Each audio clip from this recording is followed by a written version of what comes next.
हिमालयी नदियाँ, जिन्हें 3 भागों में विभाजित किया है, सिंधु नदी तंत्र, ब्रह्मपुत्र नदी तंत्र और गंगा नदी तंत्र, इन्हें डिटेल में कवर कर लिया है। अगर आपने हिमालयी नदियों की वीडियो को नहीं देखा तो ज़रूर देख लेना। आज हम कवर करेंगे प्रायद्वीपीय नदियाँ। इसके बाद हमारा भारत की नदियों का टॉपिक कंप्लीट हो जाएगा। तो चलिए बिना देरी किए हुए वीडियो को शुरू करते हैं। तो चलिए वीडियो की शुरुआत करते हैं। और प्रायद्वीपीय नदियों को डिटेल में पढ़ने से पहले हम प्रायद्वीपीय नदियाँ और हिमालयी नदियाँ, इनके बीच में कुछ अंतर देख लेते हैं। उसके बाद हम पूरा प्रायद्वीपीय नदियों को डिटेल में पढ़ेंगे। तो शुरुआत करते हैं प्रायद्वीपीय नदियों से। प्रायद्वीपीय नदियाँ मौसमी होती हैं। याद रखिएगा, ये मौसमी होती हैं। क्यों? क्योंकि इनमें जल का स्रोत सामान्यतः वर्षा का जल होता है। तो जब मानसून आता है और बारिश होती है तो तब ये नदियाँ पूरी पानी से भर जाती हैं। पर जैसे जैसे गर्मी पड़ने लगती है ये नदियाँ सूखने लगती हैं और एक टाइम आता है कि कई नदियाँ तो पूरी तरह से सूख जाती हैं। तो इसीलिए याद रखिएगा, जो प्रायद्वीपीय नदियाँ होती हैं इनका जल का स्रोत होता है मानसून यानी कि वर्षा का जल। तो गर्मी के मौसम में इन नदियों का जल घटकर छोटी छोटी धाराओं में बहने लगता है और इस प्रकार की नदियाँ प्रायः गर्मी के मौसम में सूख जाती हैं। तो जैसे मैंने आपको बताया कि गर्मी के मौसम में ये सूख जाती हैं अधिकतर नदियाँ। कुछ अपवाद हैं, वो मैं आपको आगे बताऊंगा। अब हम देखते हैं हिमालयी नदियाँ। तो हिमालयी नदियों का उद्गम हिमालय से होता है, जैसा कि हमने पढ़ा था। और हिमालय से निकलने वाली नदियाँ वर्षवाहिनी होती हैं। वर्षवाहिनी याद रखिएगा। वर्षवाहिनी क्यों? वर्षवाहिनी का मतलब क्या होता है कि पूरे वर्ष इनमें पानी रहता है। ये पूरे वर्ष इनमें पानी रहता है। तो पूरे साल इनमें पानी क्यों रहता है? हिमालय से निकलने वाली नदियों के जल का स्रोत ग्लेशियर और वर्षा जल दोनों होता है, इसीलिए इनमें पूरे वर्ष पानी रहता है। एक तो जो बारिश होती है वर्षा का जल होता है, वो इसका स्रोत है। और दूसरा सबसे महत्वपूर्ण ग्लेशियर, मैंने आपको बताया था ना पर्वत वाली वीडियो में कि जो हिमालय पर्वत है ऊंचाई पर, वहाँ पर ग्लेशियर पाए जाते हैं। तो ये पिघलते रहते हैं। इनके पिघलने के कारण जो हिमालयी नदियाँ होती हैं इनमें जल का अभाव नहीं होता, क्योंकि इनको ग्लेशियर के पिघलने से पानी मिलता रहता है। जैसे जैसे गर्मी बढ़ती रहती है ग्लेशियर पिघलते रहते हैं।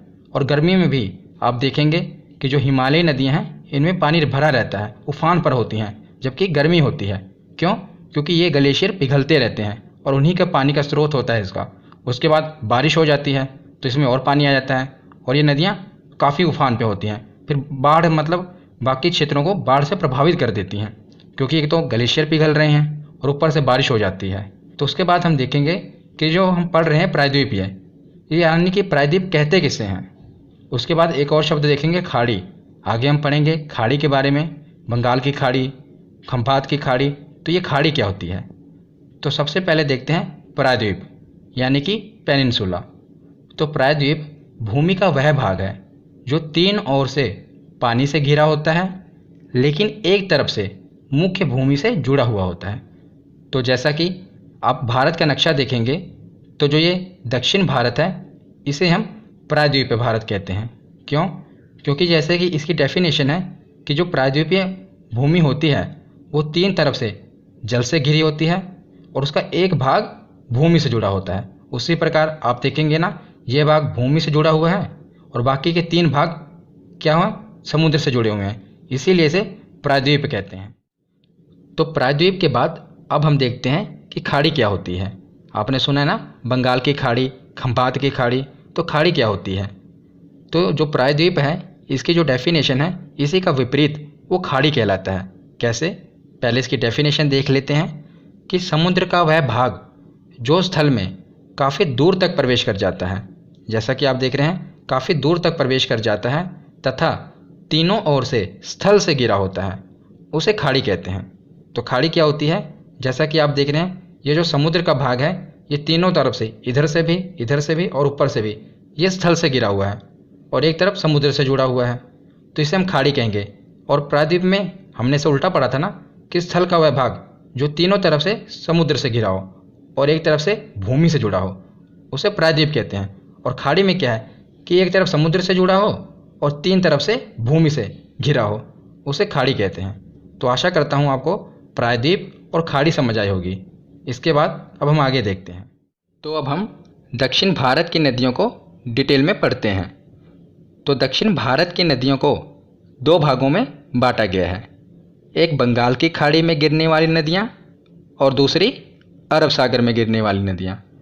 तो हमारे भारत के इस तरफ है बंगाल की खाड़ी और इस तरफ है अरब सागर। तो कुछ नदियाँ बंगाल की खाड़ी में गिरती हैं और कुछ नदियाँ अरब सागर में गिरती हैं। तो इसी प्रकार दक्षिण भारत की नदियों को दो भागों में बांटा गया है। तो हम दोनों को पढ़ेंगे। बंगाल की खाड़ी में ये सभी नदियाँ गिरती हैं। एक एक करके हम सभी को पढ़ेंगे, जैसे कि दामोदर नदी, स्वर्णरेखा नदी, वैतरणी नदी, ये सभी नदियाँ बंगाल की खाड़ी में गिरती हैं। और ये सभी नदियाँ अरब सागर में गिरती हैं, जैसे कि साबरमती, माही, नर्मदा। अब हम सभी को एक एक करके पढ़ना शुरू करते हैं। तो शुरुआत हम करते हैं बंगाल की खाड़ी में गिरने वाली नदियों से। तो जैसा कि आप मैप में देख रहे हैं, ये सभी नदियाँ बंगाल की खाड़ी में गिर जाती हैं और यही इनका सही क्रम है कि सबसे पहले हुगली है, दामोदर है, इसी क्रम से ये बंगाल की खाड़ी में गिरती हैं। एक एक करके हम सभी को पढ़ेंगे। पहले की ये जो नदियाँ हैं शुरुआत की, इनसे ज़्यादा प्रश्न नहीं बनते, मतलब कि इनसे डिटेल में प्रश्न नहीं बनते। बस ये पूछ लिया जाता है कि ये कहाँ से निकलती हैं, उद्गम स्थल कहाँ पर है। पर आगे की नदियाँ जैसे कि गोदावरी हो गया, कृष्णा हो गया, कावेरी हो गया, ये डिटेल में पूछी जाती हैं। तो उन्हें हम डिटेल में पढ़ेंगे। जहाँ जैसे प्रश्न बनते हैं उसी प्रकार उनको कवर करेंगे। तो पिछली वीडियो में गंगा नदी तंत्र वाली वीडियो में मैंने आपको बताया था दामोदर नदी के बारे में। तो वहीं से हम शुरू करते हैं जहाँ से हमने छोड़ा था। तो सबसे पहले देखते हैं दामोदर नदी। इसका उद्गम कहाँ से है, मतलब कि ये निकलती कहाँ से है।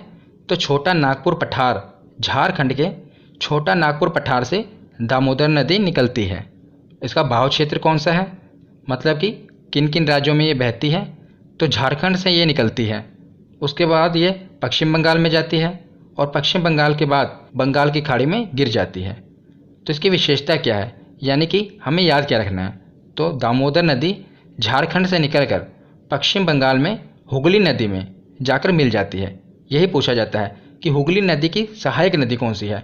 तो ये है दामोदर नदी, क्योंकि ये हुगली नदी में पश्चिम बंगाल में जाकर मिल जाती है। मैंने आपको गंगा नदी तंत्र वाली वीडियो में बताया था कि जो गंगा नदी है पश्चिम बंगाल के फरक्का बैराज से ये दो धाराओं में बढ़ जाती है। मैंने वहाँ पर आपको बताया था, एक है जो पश्चिम बंगाल में आती है उसे हुगली नदी कहते हैं, और दूसरी जो धारा है ये बांग्लादेश में चली जाती है, उसे पद्मा नदी कहते हैं। ये गंगा नदी की ही दो धाराएँ हैं। तो जो पश्चिम बंगाल में आती है उसे हुगली नदी कहते हैं, और उसी हुगली नदी में छोटा नागपुर पठार से एक दामोदर नदी निकलती है, वो हुगली नदी में मिल जाती है और आगे जाकर ये बंगाल की खाड़ी में गिर जाती हैं, याद रखिएगा। तो अगली नदी देखते हैं स्वर्णरेखा नदी। तो जो स्वर्णरेखा नदी है इसका उद्गम रांची के पठार है। तो झारखंड में है रांची के पठार, तो वहीं से इसका उद्गम होता है और इसका बहाव क्षेत्र है, पहले ये झारखंड से निकलती है, उसके बाद ये उड़ीसा जाती है। तो उड़ीसा होते हुए ये भी पश्चिम बंगाल में बंगाल की खाड़ी में गिर जाती है। इसे यही पूछा जाता है प्रश्न कि स्वर्णरेखा नदी कहाँ से निकलती है। तो याद रखिएगा ये रांची के पठार से निकलती है, बस इतना याद रखिएगा। अगली नदी है वैतरणी नदी। तो वैतरणी नदी का उद्गम क्योंझर पठार जो कि उड़ीसा में है, याद रखिएगा ये कहाँ से निकलती है, उड़ीसा से। और यहीं से एक प्रश्न बनता है, एग्जामिनर एक प्रश्न पूछता है और आपको 4 ऑप्शन दिए जाते हैं। उसमें ये पूछा जाता है कि बताइए कौन सी नदी है जो झारखंड से नहीं निकलती। तो ऊपर की 4 नदियाँ आप याद रखिएगा। देखिए सबसे ऊपर है दामोदर, ये भी झारखंड से ही निकलती है। दूसरी हम पढ़ रहे हैं स्वर्णरेखा, पढ़ ली हमने, ये भी झारखंड से निकल रही है, रांची के पठार से। पर वैतरणी नदी ये कहाँ से निकल रही है, उड़ीसा से। और अभी हम पढ़ेंगे आगे ब्राह्मणी नदी, इसका उद्गम भी झारखंड से ही होता है, 2 धाराओं से। तो मतलब कि 3 नदियाँ हो गई, कौन कौन सी, दामोदर, स्वर्णरेखा और ब्राह्मणी। ये कहाँ से निकल रही हैं, इनका उद्गम कहाँ से हो रहा है, तो झारखंड से। और जो ये वैतरणी नदी है यही बची है, ये कहाँ से उद्गम हो रहा है इसका, उड़ीसा से। याद रखिएगा कि वैतरणी नदी का उद्गम क्योंझर पठार उड़ीसा से हो रहा है और इसका बहाव क्षेत्र है जो उड़ीसा से निकलती है और वहीं से बंगाल की खाड़ी में गिर जाती है। बस पूछा क्या जाता है जो मैंने आपको प्रश्न बताया, याद रखिएगा। इसका उद्गम स्थल है क्योंझर पठार उड़ीसा। तो उसके बाद देखते हैं ब्राह्मणी नदी, ये इंपॉर्टेंट है, याद रखिएगा। इसमें क्या पूछा जाता है कि ये किन 2 धाराओं से मिलकर बनी है। तो मैं आपको डायग्राम से बताता हूँ। देखिए एक नदी है शंख नदी, ये भी झारखंड से निकलती है, और दूसरी है कोयल नदी, ये भी झारखंड से ही निकलती है। और उड़ीसा के राउरकेला जगह पर ये दोनों नदियाँ आपस में मिल जाती हैं। उड़ीसा में है राउरकेला, वहीं पर शंख नदी और कोयल नदी, इन दोनों नदियों का संगम हो जाता है और वहीं से फिर नदी बन जाती है ब्राह्मणी नदी। आपने ब्राह्मणी नदी के बारे में सुना होगा। तो ये दो नदियों के संगम से बनी है, एक है शंख नदी और दूसरी है कोयल नदी। तो विशेषता हम देख लेते हैं कि झारखंड से आने वाली दो नदियाँ शंख और कोयल उड़ीसा के राउरकेला में मिल जाती हैं और वहीं से यह ब्राह्मणी नदी कहलाती हैं और आखिर में जाकर वैतरणी नदी के पास बंगाल की खाड़ी में मिल जाती हैं। तो बंगाल की खाड़ी में वैतरणी नदी भी गिर जाती है, उसी प्रकार उसी के समीप ब्राह्मणी नदी भी बंगाल की खाड़ी में गिर जाती है। तो ब्राह्मणी नदी किन दो नदियों के संगम से बनी है? शंख नदी और कोयल नदी। तो जो ये शंख नदी है ये तो आप ऐसे भी याद रख सकते हैं, ब्राह्मणी नदी है, ब्राह्मण है ना, तो ब्राह्मण लोग पूजा पाठ करते हैं, शंख वगैरह बजाते हैं, तो शंख नदी ये तो आप याद रख लेना। और दूसरी है कोयल नदी, इसे याद रख लीजिएगा। तो शंख नदी और कोयल नदी, इन दोनों नदियों के संगम से बनती है ब्राह्मणी नदी। और कहाँ पर बनती है तो याद रखिएगा, उड़ीसा के राउरकेला में इनका संगम होता है और वहीं से आगे फिर ये ब्राह्मणी नदी बन जाती है और ब्राह्मणी नदी आगे जाकर बंगाल की खाड़ी में गिर जाती है। तो मैं आपको ये जितनी भी नदियाँ बता रहा हूँ ये सभी बंगाल की खाड़ी में ही जाकर गिर जाती हैं। तो उससे आगे हम पढ़ते हैं महानदी। तो महानदी का उद्गम सिंहावा पहाड़ी जो कि छत्तीसगढ़ में है, वहाँ से इसका उद्गम होता है। और बात करें इसके बहाव क्षेत्र की तो ये छत्तीसगढ़ से निकलती है, जैसा कि हमने देखा सिंहावा पहाड़ी से, और उसके बाद ये उड़ीसा में जाती है और फिर वहीं उड़ीसा से बंगाल की खाड़ी में गिर जाती है। तो इसे हमें याद क्या क्या रखना है? सबसे पहले तो यही कि इसका उद्गम कहाँ से हुआ, तो सिंहावा पहाड़ी से जो कि छत्तीसगढ़ में है, और उड़ीसा के कटक शहर में यह नदी डेल्टा बनाती है। तो डेल्टा क्या होता है ये मैंने आपको पिछली वीडियो में विस्तार से बताया था।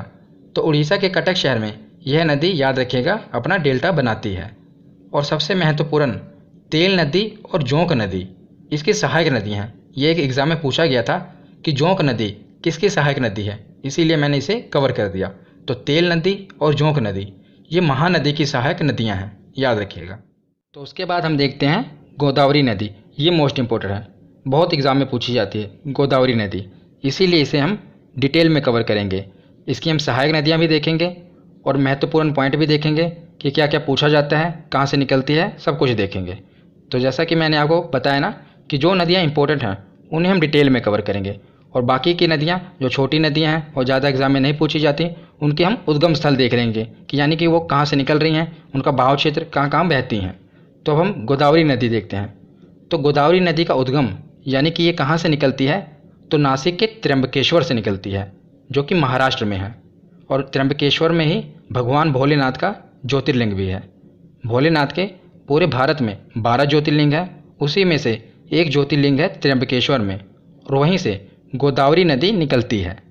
तो इसका बहाव क्षेत्र यानी कि ये किन किन राज्यों में से बहती है, तो महाराष्ट्र के नासिक से तो निकलती है, उसके बाद ये छत्तीसगढ़ में जाती है और छत्तीसगढ़ के बाद तेलंगाना होते हुए आंध्र प्रदेश में बंगाल की खाड़ी में जाकर गिर जाती है। याद रखिएगा, ये जितनी भी नदियां हैं हम जो पढ़ रहे हैं अभी, ये सभी बंगाल की खाड़ी में गिर जाएंगी। तो आंध्र प्रदेश में ये बंगाल की खाड़ी में गिर जाती है और निकलती कहाँ से है, तो महाराष्ट्र से। और इसकी विशेषता देखते हैं कि हमें याद क्या क्या रखना है। तो सबसे पहले है कि गोदावरी नदी की लंबाई 1465 किलोमीटर है, ये याद रखिएगा। इसकी लंबाई पूछी जाती है कि गोदावरी नदी की कितनी लंबाई है, तो याद रखिएगा 1465 किलोमीटर। और यह है दक्षिण भारत की सबसे लंबी नदी है। ये इंपॉर्टेंट है कि जो गोदावरी नदी है ये दक्षिण भारत की सबसे लंबी नदी है और भारत की दूसरी सबसे लंबी नदी है। अगर हम पूरे भारत की बात करें तो भारत की सबसे लंबी नदी कौन सी है, तो वो है गंगा नदी जिसकी लंबाई है 2525 किलोमीटर। और भारत की दूसरी सबसे लंबी नदी कौन सी है, तो वो गोदावरी है। लेकिन अगर हम दक्षिण भारत की बात करें, मतलब कि उत्तर भारत को छोड़ दें, सिर्फ प्रायद्वीपीय भारत यानी दक्षिण भारत को देखें, तो उसमें गोदावरी नदी सबसे लंबी नदी है। पर अगर हम पूरा ऊपर से उत्तर भारत, दक्षिण भारत, पूरे भारत को देखें तो ये जो गोदावरी नदी है ये दूसरी सबसे लंबी नदी है। उस समय गंगा नदी सबसे लंबी नदी आएगी, लेकिन दक्षिण भारत में गोदावरी नदी सबसे लंबी नदी होगी। उसके बाद अगला पॉइंट देखते हैं कि इसे वृद्ध गंगा, बूढ़ी गंगा और दक्षिणी गंगा भी कहते हैं। ये इंपॉर्टेंट है, एग्जाम में बहुत बार पूछा गया है। और याद रखिएगा यहाँ मैंने लिखा है दक्षिणी गंगा, एक दक्षिण भारत की गंगा भी है, वो हम आगे देखेंगे। पर दक्षिणी गंगा गोदावरी नदी को कहा जाता है, और बूढ़ी गंगा भी गोदावरी नदी को ही कहा जाता है, और वृद्ध गंगा भी गोदावरी नदी को कहा जाता है। तो एग्जामिनर पूछता है कि बूढ़ी गंगा किसे कहा जाता है, तो याद रखिएगा गोदावरी नदी को। और अगला पॉइंट है कि नासिक गोदावरी नदी के तट पर है, तो ये नदी नासिक से तो निकल ही रही है, तो इसी के तट पर है, गोदावरी नदी के तट पर नासिक, याद रखिएगा। उसके बाद हम देखते हैं गोदावरी की सहायक नदियाँ। ये इंपॉर्टेंट नदी है, तो इसकी सहायक नदियाँ भी देखेंगे, हम डिटेल में देखेंगे। तो ये क्वेश्चन तो इससे यही बनता है कि बताइए इसकी सहायक नदियाँ कौन कौन सी है। जैसे आपको ऑप्शन में दे दिया जाएगा कि पूर्णा नदी किसकी सहायक नदी है, पेनगंगा किसकी सहायक नदी है, गोदावरी की। पर अगर आपसे डिटेल में भी पूछ ले तो मैंने आपको ये डायग्राम से समझाया कि कौन सी नदी बाईं ओर से आकर मिल रही है, कौन सी दाईं ओर से आके। ये ऊपर से जो नदियाँ यानी कि उत्तर से मिलेंगी ये बाईं ओर से, और जो दक्षिण से मिलेंगी ये दाईं ओर से। तो सबसे पहले जो बाईं ओर से मिल रही हैं यानी कि उत्तर से आ रही हैं उन्हें देखते हैं। तो जैसा कि ये नदी निकल रही है त्र्यंबकेश्वर से, यानी कि गोदावरी नदी ये पूरी त्र्यंबकेश्वर से निकल रही है, ठीक है। ऊपर से जो नदियाँ आ रही हैं ये सहायक नदियाँ। सबसे पहले है पूर्णा, याद रखिएगा पूर्णा नदी। और दूसरी नदी है, ये पहले देख लेते हैं, इंद्रावती, एक है सबरी। 3 नदियाँ हो गई, पूर्णा, इंद्रावती और सबरी नदी। उसके बाद ये 3 नदियों का एक संगम है, इन्हें भी हम देख लेते हैं। सबसे पहले है पेनगंगा, तो एक नदी आती है पेनगंगा, और उसी में एक नदी है वर्धा। ये दोनों नदियाँ आपस में मिल जाती हैं, कौन कौन सी, पेनगंगा और वर्धा। उसके बाद थोड़ी दूर ये आगे चलती हैं तो एक और नदी आती है वेनगंगा।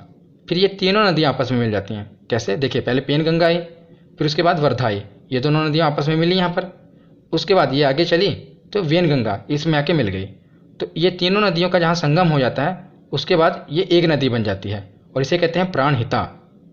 पेनगंगा, वर्धा और वेनगंगा जब ये तीनों मिल जाती हैं तो इसे प्राणहिता कहते हैं। ये मैं आपको डिटेल में बता रहा हूँ कि अगर एग्जामिनर टफ क्वेश्चन भी पूछ ले तो आपको याद रहे।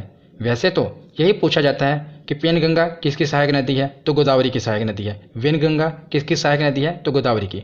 पर अगर पूछ ले कि बताइए प्राणहिता नदी किसके संगम से बनी है, तो याद रखिएगा पेनगंगा, वर्धा और वेनगंगा जब ये आपस में मिल जाती हैं तो प्राणहिता नदी बनती है, और ये गोदावरी की सहायक नदी है।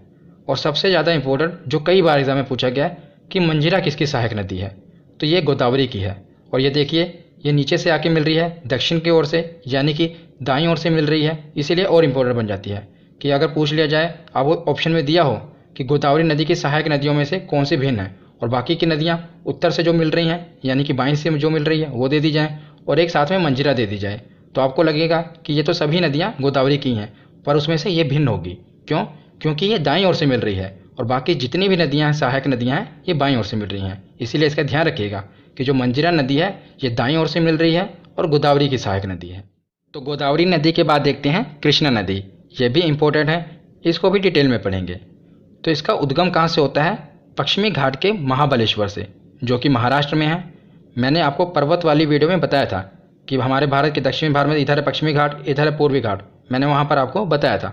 वो वीडियो आपने नहीं देखी तो देख लेना, उसमें मैंने सभी जो महत्वपूर्ण पर्वत हैं कवर किए थे। तो वहीं पर जो महाबलेश्वर है पश्चिमी घाट में, वहीं से यह नदी निकलती है, कृष्णा नदी। और बात करें इसके बहाव क्षेत्र की, तो महाराष्ट्र से ये निकलती है, उसके बाद कर्नाटक में जाती है, कर्नाटक से आगे ये तेलंगाना होते हुए आंध्र प्रदेश में बंगाल की खाड़ी से मिल जाती है कृष्णा नदी। इसकी विशेषता क्या है, हमें याद क्या क्या रखना है कि यह प्रायद्वीपीय भारत की दूसरी सबसे लंबी नदी है। पहली प्रायद्वीपीय भारत कौन सा हुआ, दक्षिण भारत ना। तो दक्षिण भारत की अगर बात करें सबसे लंबी नदी कौन सी है, तो हमने पढ़ी गोदावरी नदी है। और दूसरी सबसे लंबी नदी कौन सी है, तो वो कृष्णा नदी आ जाएगी। ठीक है, याद रखिएगा, पहली सबसे लंबी नदी दक्षिण भारत की गोदावरी, दूसरी सबसे लंबी नदी दक्षिण भारत की तो कृष्णा।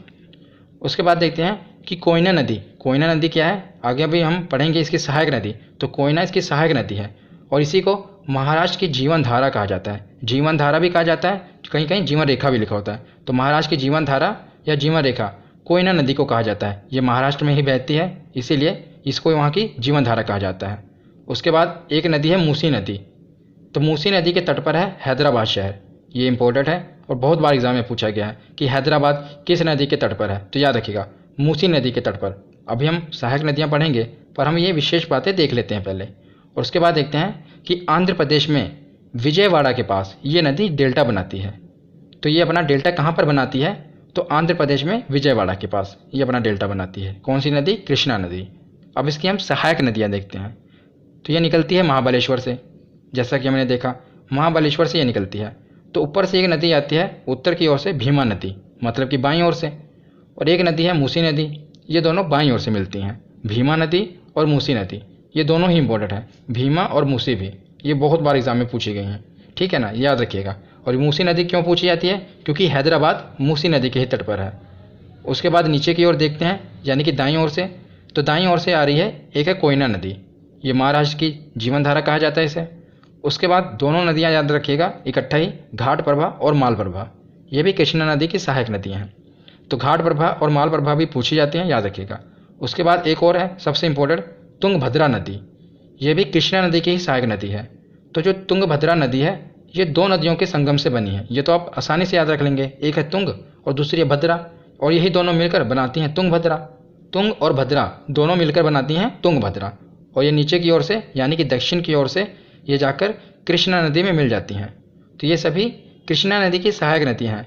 आप इन्हें बस याद रख लीजिए कि कौन कौन सी सहायक नदियाँ हैं, कि भीमा है, मूसी है, कोयना, घाट प्रभा, माल प्रभा, तुंगभद्रा, ये कृष्णा नदी की सहायक नदियाँ हैं। और मैंने आपको ये भी बता दिया कि कौन सी दाईं ओर से मिल रही है, कौन बाईं ओर से मिल रही है। अगर एग्जामिनर डेप्थ में भी क्वेश्चन पूछ ले तो याद रखिएगा। तो कृष्णा नदी के बाद कुछ छोटी छोटी नदियाँ बची हैं जो कि बंगाल की खाड़ी में गिरती हैं, इन्हें भी देख लेते हैं। अगर एग्जामिनर इससे भी क्वेश्चन पूछ ले तो आपको याद रहेगा। इनके हम उद्गम स्थल देख लेते हैं। तो सबसे पहले है पेन्नार नदी, ये कहाँ से निकलती है? तो उद्गम होता है इसका कर्नाटक के कोलार से। कर्नाटक के कोलार में क्या है आपको याद होगा, तो वहाँ पर सोने की खान पाई जाती है कर्नाटक के कोलार में, और वहीं से ये कर्नाटक के कोलार से ही पेन्नार नदी निकलती है। और इसका बहाव क्षेत्र है, यानी कि कहाँ कहाँ से होकर ये बहती है, तो कर्नाटक से निकलती है, आगे जाती है आंध्र प्रदेश में, और वहीं पर बंगाल की खाड़ी में गिर जाती है। याद आपको बस इतना ही रखना है कि इसका उद्गम कहाँ पर है, तो कर्नाटक के कोलार में। तो पेन्नार नदी के बाद देखते हैं कावेरी नदी, ये भी इम्पोर्टेंट है, इसे हम पढ़ते हैं। तो कावेरी नदी का उद्गम कहाँ से होता है, तो कर्नाटक की ब्रह्मगिरी पहाड़ी से। कर्नाटक की ब्रह्मगिरी पहाड़ी से कावेरी नदी निकलती है, और कर्नाटक के बाद ये तमिलनाडु में बंगाल की खाड़ी में गिर जाती है। इसकी विशेषता क्या है, हमें याद क्या क्या रखना है, तो यह दक्षिण भारत की एकमात्र सदाबहार नदी है। जैसा कि हमने शुरू में पढ़ा ना कि जितनी भी दक्षिण भारत की नदियाँ हैं इनका जो जल का स्रोत है ये वर्षा का जल है, और गर्मी में ये नदियाँ धीरे धीरे सूख जाती हैं। पर दक्षिण भारत की एकमात्र नदी है कावेरी नदी, ये गर्मियों में भी नहीं सूखती। क्यों नहीं सूखती? इसमें पूरे वर्ष पानी रहता है। तो इस नदी में पूरे वर्ष पानी क्यों रहता है वह मैं आपको समझाता हूँ। तो जैसा कि ये नदी है कर्नाटक से निकलती है, कर्नाटक से निकलती है और तमिलनाडु में बंगाल की खाड़ी में गिर जाती है। तो क्या होता है, जब भारत में मानसून की शुरुआत होती है तो केरल और कर्नाटक से एंटर करता है मानसून, तो जून में एंटर करता है। तो जून में यहाँ पर बारिश हो जाती है, बारिश हो जाती है कर्नाटक में, और इस नदी में पूरा जल भर जाता है। ये एक बार तो जल भर गया, और दोबारा क्या होता है, जब मानसून लौटता है, मानसून लौटता कब है, तो नवंबर दिसंबर में जब मानसून लौटता है तो उस समय तमिलनाडु के एरिया में बारिश होती है। ऊपर का जो एरिया है यहाँ पर बारिश नहीं होती, पर यहाँ पर पूर्वी घाट से टकराकर तमिलनाडु के एरिया में जो कोरोमंडल का तट है वहाँ पर बारिश होती है। तो दूसरी बार बारिश हो गई, तो फिर उस समय इसमें नदी में पानी भर जाता है। तो दोनों मानसून से, जब मानसून आ रहा है तब भी इसमें बारिश होती है, अब जब मानसून लौट रहा है तब भी इसमें बारिश होती है, जिस कारण इस नदी में पूरे वर्ष पानी रहता है, और इसे दक्षिण भारत की गंगा भी कहते हैं। तो हमने पीछे पढ़ा था दक्षिणी गंगा, वो कौन सी नदी थी, वो गोदावरी नदी थी, और ये है दक्षिण भारत की गंगा, तो ये कावेरी नदी है। इन दोनों में काफ़ी कन्फ्यूज़न होती है, याद रखिएगा। जब दक्षिण भारत की गंगा की बात आए तो वो कावेरी नदी होगी, जब दक्षिणी गंगा की बात आए तो वो गोदावरी नदी होगी, याद रखिएगा।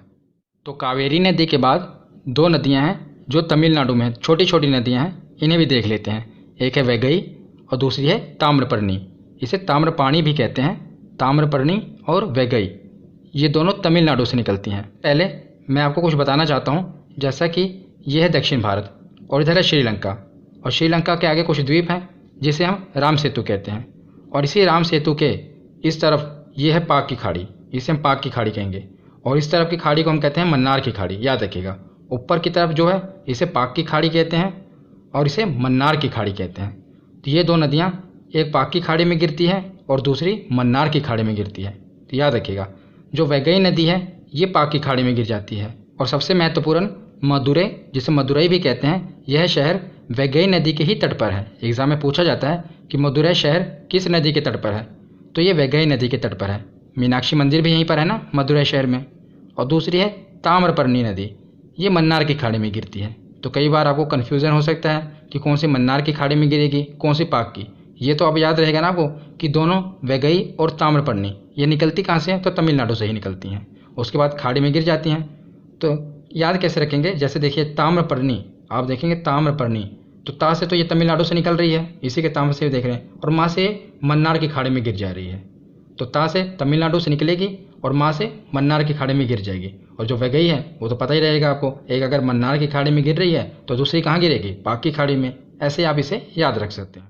तो बंगाल की खाड़ी में गिरने वाली नदियाँ हमने देख ली। अब हम देखते हैं अरब सागर में गिरने वाली नदियाँ। तो ये जितनी भी नदियाँ आप देख रहे हैं, इसी प्रकार क्रम से ये अरब सागर में गिर जाती हैं। और सभी को हम एक एक करके पढ़ते हैं। और साथ में याद रखिएगा, ये जो आप देख रहे हैं ना, ये वाला एरिया, इसे खंभात की खाड़ी कहते हैं। ऊपर की नदियाँ खंभात की खाड़ी में गिरती हैं। पर अगर आपको एग्ज़ाम में अरब सागर दिया होगा तो वो भी सही है, क्योंकि ये जो भारत का इस तरफ का पूरा जो ये एरिया है, ये सागर, इसी को हम अरब सागर कहते हैं। और इसी अरब सागर का पार्ट है खंभात की खाड़ी। तो अगर खंभात की खाड़ी है तो खंभात की खाड़ी को ही टिक करिएगा, अगर अरब सागर है तो अरब सागर टिक कर दीजिएगा, अगर दोनों हैं तो खंभात की खाड़ी को ही टिक करना, क्योंकि ये गिर तो खंभात की खाड़ी में रही हैं, पर खंभात की खाड़ी अरब सागर का ही पार्ट है, याद रखना, ठीक है।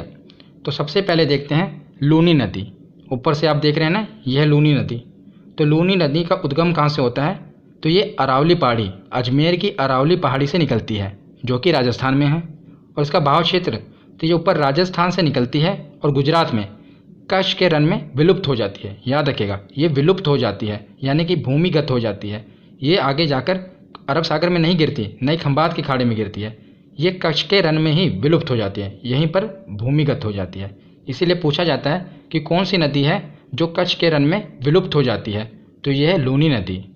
और मरुस्थलीय क्षेत्र में बहने के कारण इसे मरुस्थलीय नदी भी कहते हैं। तो राजस्थान में ये बहती है, वहाँ से फिर गुजरात में आती है, तो इसे मरुस्थलीय नदी भी कहते हैं, क्योंकि ये मरुस्थलीय क्षेत्र में बहती है, याद रखिएगा।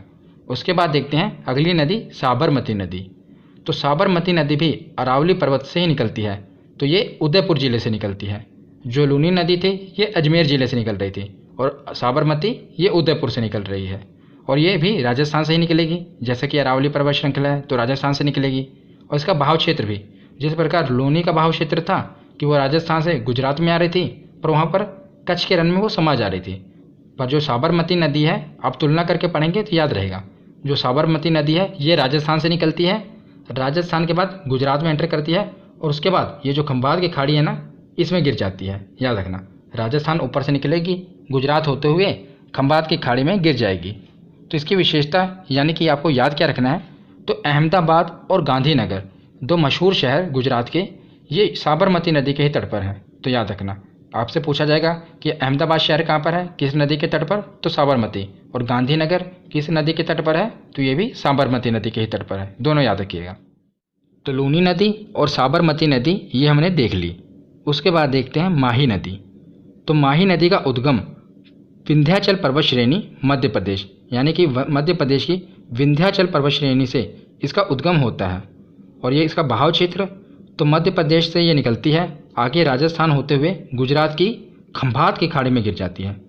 तो याद रखिएगा, खंभात की खाड़ी में माही नदी गिर जाती है। तो कहाँ से निकलती है, तो विंध्याचल पर्वत श्रेणी से ये निकलती है। और इससे एक ही प्रश्न बनता है, एग्जाम में एक ही प्रश्न बनेगा, याद रखना, कि कौन सी नदी है जो कर्क रेखा को 2 बार काटती है, तो माही नदी। ज़्यादातर 80% एग्जाम में यही प्रश्न आता है माही नदी से, कि कर्क रेखा को कौन सी नदी 2 बार काटती है, तो वह है माही नदी। तो मैंने आपको इससे पहली वीडियो में बताया था ना, जो ज्योग्राफी की पहली वीडियो, कि कर्क रेखा कौन सी है, कौन कौन से राज्य गुजरते हैं। तो भारत के बीचों बीच से कर्क रेखा गुजरती है, तो ये नदी जो है कर्क रेखा को 2 बार काटती है, एक बार इधर से काटेगी, एक बार ऊपर से काटेगी। इसीलिए हम कहते हैं कि जो माही नदी है ये कर्क रेखा को 2 बार काटती है, याद रखना। तो माही नदी के बाद देखते हैं नर्मदा नदी।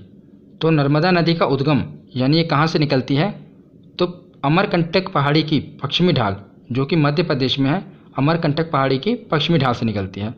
तो मैंने आपको पर्वत वाली वीडियो में बताया था कि जो सतपुड़ा पर्वत है, ये सतपुड़ा पर्वत है, ये आगे जब छत्तीसगढ़ में एंटर करता है तो इसे मैकाल पर्वत कहते हैं। मध्य प्रदेश के कुछ हिस्से जो बॉर्डर से लगते हैं और आगे छत्तीसगढ़ में, इसे मैकाल पर्वत श्रृंखला कहा जाता है। और मैकाल पर्वत श्रृंखला की जो ऊंची चोटी है उसे हम अमरकंटक पहाड़ी कहते हैं। तो वही अमरकंटक पहाड़ी कुछ हिस्सा कहाँ पर है? मध्य प्रदेश में, कुछ छत्तीसगढ़ में। तो ये नदी निकल रही है पश्चिमी ढाल यानी कि इस तरफ से, तो ये तो मध्य प्रदेश आएगा। अगर इस तरफ से निकलती यानी कि पूर्वी ढाल से, तो क्या होता? छत्तीसगढ़ होता। पर ये निकल रही है पश्चिमी ढाल से, इसीलिए याद रखिएगा ये मध्य प्रदेश से निकल रही है। और इसका बहाव क्षेत्र, तो मध्य प्रदेश के बाद ये महाराष्ट्र में जाती है और महाराष्ट्र के बाद गुजरात में जाती है और गुजरात के बाद ये खंभात की खाड़ी में गिर जाती है, याद रखना। और जो मैंने ये नीचे प्रतिशत लिखे ये थोड़ा आगे हो गए, तो ये मध्य प्रदेश में इसका भाग है 87%। यानी कि जो नदी है, अगर पूरी 100% नदी है ना, तो इसका 87% हिस्सा कहाँ पर है? तो मध्य प्रदेश में है। और महाराष्ट्र में 1.5% और गुजरात में 11.5% इसका हिस्सा है। जैसा कि आप देख रहे हैं, इसका 87% हिस्सा कहाँ पर है? मध्य प्रदेश में। इसीलिए मध्य प्रदेश की जीवन धारा किसे कहा जाता है? तो नर्मदा नदी को कहा जाता है। जीवन धारा या जीवन रेखा दोनों ही। तो मध्य प्रदेश की जीवन धारा किसे कहा जाता है? नर्मदा नदी को। और यह नदी भ्रंश घाटी से होकर बहती है। भ्रंश घाटी यानी कि रिफ्ट वैली क्या होती है, ये मैं भी आपको बताऊंगा। उसके बाद अगला पॉइंट है कि ज्वार नदीमुख, जिसे इंग्लिश में एस्चुअरी कहते हैं, तो यह नदी ज्वार नदीमुख एस्चुअरी का निर्माण करती है। तो सबसे पहले देख लेते हैं कि भ्रंश घाटी और एस्चुअरी क्या होती है। तो भ्रंश घाटी क्या होती है, एस्चुअरी क्या होती है और डेल्टा क्या होता है, ये हम एक बार देख लेते हैं। तो डेल्टा तो मैंने आपको गंगा नदी तंत्र में विस्तार से बताया था, यहाँ भी शॉर्ट में बता देता हूँ। तो डेल्टा क्या होता है? जब नदियाँ ऊपर पर्वतों से, ऊंचे ऊंचे पर्वतों से निकलती हैं, हिमालय पर्वत से, तो क्या करती हैं? अपने साथ वहाँ की मिट्टी, गाद, अवसाद को बहाते हुए ले आती हैं। तो जब वो तीव्र ढालों से बहती हुई जाती हैं तो तेज़ी से उसे बहा कर लेकर आती हैं। पर जैसे वो समतल ज़मीन पर आती हैं, उनकी स्पीड कम हो जाती है। तो अब जो उनकी मिट्टी को धकेलने की क्षमता है, जो बहा कर ले आ रही हैं, वो स्लो हो जाती है। और जैसे ही वो समुद्र के समीप पहुँचती हैं तो क्या करते हैं? उनकी क्षमता बिल्कुल कम हो जाती है।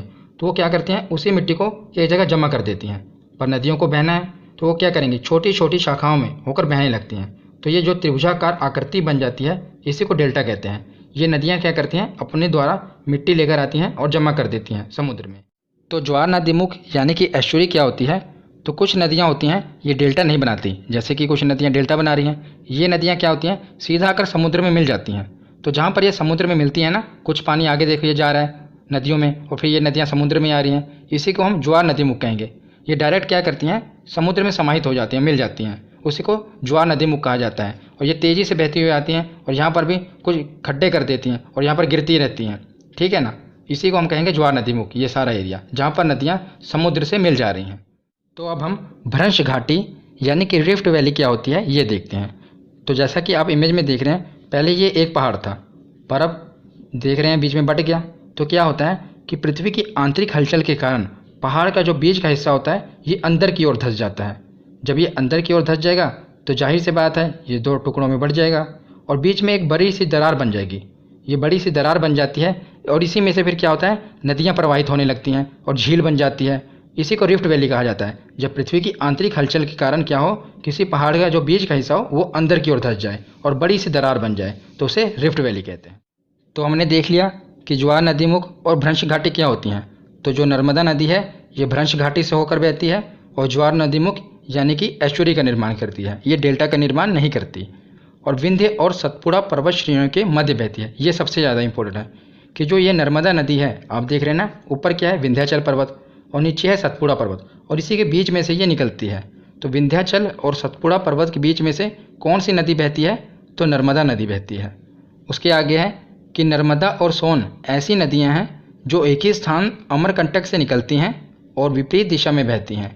इससे पहले मैंने आपको गंगा नदी तंत्र में बताया था ना कि अमरकंटक पहाड़ी से एक नदी निकलती है, सोन नदी, जो ऊपर जाकर गंगा नदी से मिल जाती है और वहीं से फिर एक नदी निकल रही है, अब हम देख रहे हैं नर्मदा नदी। तो ये दोनों नदियाँ एक ही जगह से निकल रही हैं, अमरकंटक पहाड़ी से, और विपरीत दिशाओं में बह रही हैं। इसीलिए एग्जाम में प्रश्न बनता है कि कौन सी दो नदियाँ हैं जो एक ही जगह से निकलती हैं और विपरीत दिशाओं में बहती हैं। ये कौन कौन सी हो गई? नर्मदा और सोन नदी, याद रखिएगा। उसके बाद है कि मध्य प्रदेश का जबलपुर शहर इसी नर्मदा नदी के ही तट पर है। तो जबलपुर शहर जो है ये नर्मदा नदी के तट पर है। तो नर्मदा नदी हमने देख ली। उसके बाद हम देखते हैं ताप्ती नदी। तो जैसे कि आपने देखा है नर्मदा नदी, उसी प्रकार ही है ताप्ती नदी। ये दोनों समानांतर ही बहती हैं। तो इसका उद्गम कहाँ से होता है पहले वो देखते हैं। ताप्ती नदी का उद्गम है मध्य प्रदेश के बैतूल जिला। तो मध्य प्रदेश के बैतूल जिला से ये निकलती है और उसका बहाव क्षेत्र तो जहाँ जहाँ से नर्मदा नदी बहती है वहीं वहीं से ताप्ती नदी भी बहती है। तो नर्मदा नदी मध्य प्रदेश से निकलकर महाराष्ट्र होते हुए गुजरात में खंबात की खाड़ी में गिर जाती है। उसी प्रकार ताप्ती नदी भी मध्य प्रदेश से निकलती है, महाराष्ट्र होते हुए गुजरात में खंभात की खाड़ी में गिर जाती है। ठीक है, और इसकी विशेषता भी वही सिमिलर ही है। ये भी भ्रंश घाटी से होकर बहती है और ये भी ज्वार नदी मुख का ही निर्माण करती है। और सबसे इम्पोर्टेंट है कि सूरत ताप्ती नदी के तट पर है, याद रखना। इसे आप कैसे याद रखेंगे, तो ताप्ती को आप याद रखेंगे कि कोई तपती हुई चीज़ है, बहुत गर्म चीज़ है, और सूरत को पढ़ेंगे सूरज। तो आपको पता है सूरज एक तपता हुआ आग का गोला है, तो इसी से आप रिलेट करके याद रख पाएंगे। ताप्ती को तपती हुई चीज़ और सूरत को सूरज, तो सूरज एक तपता हुआ गोला है आग का, इसी से आप रिलेट करके याद रख लेना, ये आपको याद रहेगा। ठीक है, तो जैसा कि आपने देखा ये लूनी नदी को छोड़कर जो ऊपर की नदियाँ हैं ये खंभात की खाड़ी में गिर रही हैं। खंभात की खाड़ी है तो अरब सागर में, पर स्पेशली ये खंभात की खाड़ी में ही गिर रही हैं। तो इन्हें आप एक ट्रिक से याद भी रख सकते हैं। ये ट्रिक है समानता। समानता, सा से हुआ साबरमती, माँ से माही, ना से नर्मदा और ता से ताप्ती। तो ये सभी चारों नदियाँ कहाँ गिरती हैं, खंभात की खाड़ी में। इसे आपको याद रहेगा। तो कुछ छोटी छोटी नदियाँ बची हैं, उसके बाद ये टॉपिक खत्म हो जाएगा। तो मांडवी नदी का उद्गम कहाँ से है, तो कर्नाटक के भीमगढ़ स्थान से। तो पश्चिमी घाट है ना ये वाला पूरा, तो यहीं से निकलती है मांडवी नदी, पश्चिमी घाट के कर्नाटक में भीमगढ़ स्थान से। और इसका बहाव क्षेत्र तो कर्नाटक से निकलती है और आगे गोवा से होते हुए ये अरब सागर में गिर जाती है। और सबसे महत्वपूर्ण क्या है कि जो गोवा की राजधानी है पणजी, ये मांडवी नदी के तट पर है। और इसे प्रश्न बनेगा तो यही बनेगा कि जो गोवा की राजधानी पणजी है ये किस नदी के तट पर है, तो याद रखना ये मांडवी नदी के तट पर है। और इसके बाद है एक जुआरी नदी। जुआरी नदी वैसे तो एग्जाम में पूछी नहीं जाती, पर याद रख लेना कि जो जुआरी नदी है ये भी गोवा से ही निकलती है और अरब सागर में गिर जाती है। बस इतना ही याद रखना। और इसे आप ऐसे भी याद रख सकते हैं, आपको पता है कि जो गोवा है वो कैसीनो यानी कि जुआ घर के लिए फेमस है। वहाँ लोग कैसीनो में जाते हैं जुआ खेलने के लिए, तो उसी से आप याद रख सकते हैं जुआरी नदी। गोवा में है ना बहुत सारे कैसीनो, आपने फिल्मों में भी देखा होगा, विदेशों से भी लोग आके गोवा में कैसीनो में जाते हैं जुआ घर में। तो इससे आप याद रख पाएंगे कि जो जुआरी नदी है ये गोवा में है। तो लास्ट में ये 4 नदियाँ बची हैं, इन्हें भी हम देख लेते हैं, उसके बाद हमारा टॉपिक ख़त्म हो जाएगा। तो आपको 2-2 करके याद रखना है। जो शरावती और गंगावेली नदी है ये कर्नाटक में है और कर्नाटक से निकलती है, अरब सागर में गिर जाती है। पूछा जाएगा तो यही पूछा जाएगा कि शरावती नदी कहाँ पर है, तो याद रखना कर्नाटक में है। और गंगावेली ये भी कर्नाटक में है।